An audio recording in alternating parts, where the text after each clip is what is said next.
Good morning, traders. Tamar here, FXGlobe ambassador.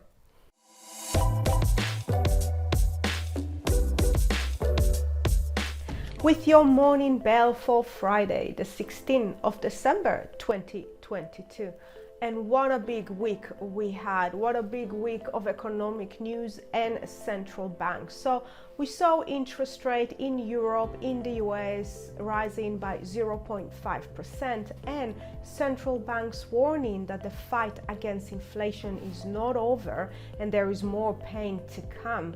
So today we are closing a big week of economic news with some more big news. So what do we have for today? And we're starting with UK retail sale, and we saw yesterday a weakening retail sales in the US, which can be a sign of inflation is biting into retail spending. So keep an eye on that reading. That is going to be followed by French, German, UK and the Eurozone service and manufacturing PMI.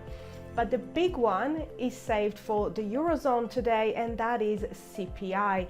And it is expected to come out at 10%, so still double digit, and it's a similar reading to what we have last time. So I'm going to keep an eye on the DAX, that 14,000 level, a psychological level, big round number, and also a strong level of support and resistance. So the market dropped quite a lot into that area, so we could see a little bit of a pullback before another attack on that area.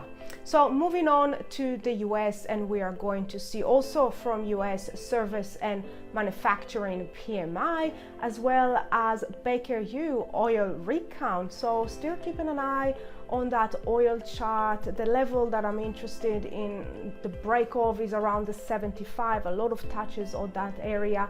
So some sort of a consolidation, a break, a move. It looks nice for a potential continuation of that move, but have to keep an eye on that level. Then moving on to Canada, and we have Canadian house price index. So a lot of movements in the market in the last couple of days, a bit of fear returning to the market, that fear of inflation may be turning into fear of recession. So keeping an eye on the movements and on the levels. Happy trading, everyone. Have a wonderful weekend, and I'll speak to you soon. Bye for now.